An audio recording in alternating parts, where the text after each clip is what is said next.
executive assistant at a real estate company, and the reason I did that is I got to work at corporate and I got to get exposed to different developers. I knew early on that even though my degree was in biology and philosophy, I really didn't want to be in science, I wanted to be in technology. So when I started working at Edina Realty, I started kind of shadowing developers, trying to understand like what is coding, what languages are you learning. So I decided I'm gonna go ahead and go into the marketing agency and see how I can weasel my way into projects within our marketing agency that would allow me to become a developer. That was my aspiration, I wanna be a developer. What actually happened is I wound up meeting my mentor who became my manager. Started telling him, yeah, you know, I like coding in HTML, I like coding in CSS. You don't really code in CSS, but anyway, I like HTML and CSS. I was teaching myself JavaScript. He asked me, would you be interested in learning marketing analytics? My first answer was no, because I wanted to do nothing with data. I thought only people that did data were PhD graduates. I was wrong. So he got me on a couple of projects. So I was an office manager, but on the side, I was kind of hustling, doing projects for them. So long story short, I wound up applying for a job once it was open, and I became a marketing analyst within that time span. As I was doing that, I realized if I really want to be taken serious in the industry, I either A, need to get to a senior level quickly, or B, I need some type of paper that says I know what I'm talking about. So I went back to school and got another degree, and this one was in computer science. But in 2017, I finally got a break, right? I was approached about a position that was at a SaaS company, and that was actually interesting because I took a step back in my title, but took a leap forward in how much I was getting paid. Strategic moves, right? I knew that I wanted to get paid. I knew that I wanted to become more senior and advanced. So I knew that the next step was to get out of an agency lifestyle and go into corporate and really understand how corporations operate. What are the things they're looking for? What are the skill sets they're asking for? Because once you graduate, if you can go ahead and just buckle in, 3 years at agency is the equivalent of 8 to 10 years within corporate. So a lot of times when I see as a hiring manager, someone who's worked in agency, I'm gonna likely go for that candidate over someone who has 8 to 10 years in one corporation.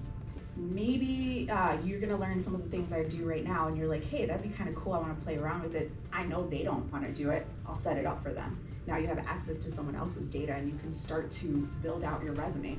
Beauty of freelancing. A lot of people think it's the money, it's actually a resume builder. Now you have references. So when I say things like, when I graduated, on paper it's great, but I don't have any experience, freelancing gives me that experience. Talk to this other company that I helped set up their analytics for. Talk to this other company, and they're willing to, because for the work I was doing in every one of these years, if they went to an agency and hired them to do that work, they would have had to pay 5 times the amount to get the kind of work I was giving them. So, what is marketing analytics? Let's get into that. These things here that you see that are highlighted are called query parameters. Has anyone ever heard of a query parameter?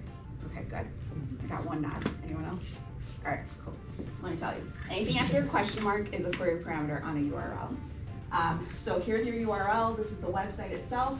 Here's my question mark. Anything following that is called a query parameter. And the way you delineate a query parameter is you look at an equal sign. Anything on the left-hand side of that equal is the query parameter. Anything on the right-hand side is the value I'm giving that parameter. Before you learned how to do any level of coding, any languages that you're learning, you would get overwhelmed with how do I get to data, how do I analyze the data?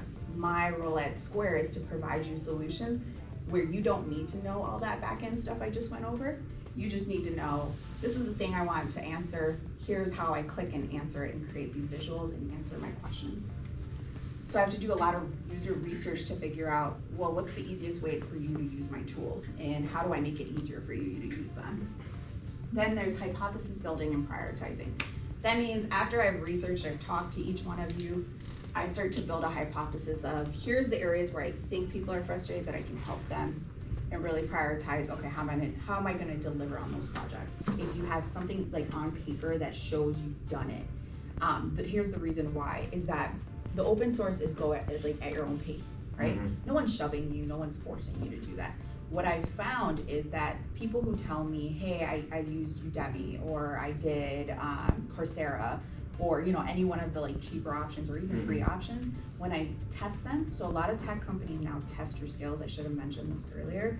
When I was getting into the industry, there wasn't a lot of us doing what we do, so there wasn't any tests, right? Like it's just like, all right, go ahead, show us what you got, and you'll get fired if you don't know what you're doing, right? Now it's, you need to test first, show me you can do the thing, and then you move on to the next interview. If you have those keywords, those buzzwords, you're likely for me to move you on to the next round.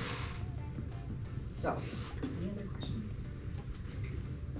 And by the way, all of these are careers, right? What you just mentioned, cybersecurity, that's a career.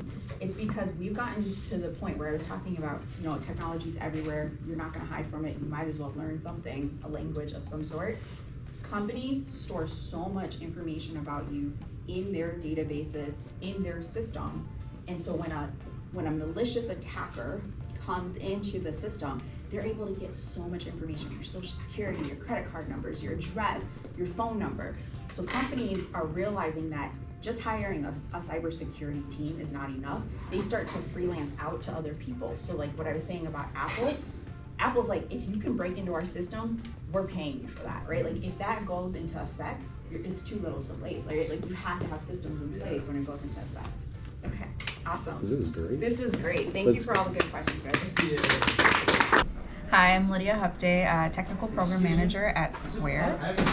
What that is a fancy title for saying I manage marketing analytics data and systems that allow non-technical users to analyze user behavior and be able to target those users with specific ads and email campaigns and things like that. What advice would you give to the students of tomorrow related to your job title and your work that you do, and then even strategically what you think that leads to in the future? I would say the piece of advice I would give students is that there is no one clear path in the world of technology. What you decide to go into within school or even your first, job is not necessarily the end-all be-all in technology. What you want to really focus on is the experiences, gaining skill sets that are applicable and translatable across the industry. Things like understanding how websites work, understanding how data is captured, how can you leverage that data, really having that level of thought process into processes and how you apply different skill sets against those processes. That's more critical than what exactly you majored in or what was your first job coming out of college. Fantastic. In addition to that advice, in tomorrow's terms, data science is absolutely huge. What is the hottest degrees out there, do you think, in the industry? Oh, that's a really good question. I would say the hottest degrees I've noticed are computer science degrees, business analytics degrees. There are data science degrees out there as well. So those I would say are probably the hottest ones if you're trying to go into development or data-focused careers. Pursuing your passion and pursuing those things that you want to pursue, and do you have to take a step backwards to leap forward? Would you like to share a little bit about that? Yes, I will say I think you have to humble yourself. A lot of times we think that it's a race, right? And so it does become difficult to think that I'm going to need to take a step backwards in order to get to this end state. But reality is you want to be strategic about all the moves you're making. I've taken quite a few step backs in my career, whether it was a step back in title or a step back in pay, but I have not seen my step backs not basically pay forward in dividends actually. And so I feel like a lot of the successes that I've had in my life, including where I'm at today, come because I was willing to humble myself and be okay with, taking a step back here and there and saying, I'm just gonna bust my butt to get to the next level. Absolutely. Well, thank you for your time today with PowerUp IT, and we are at Southwest High School, and we hope that you have a wonderful rest of your day. Thank you for coming. Thank you.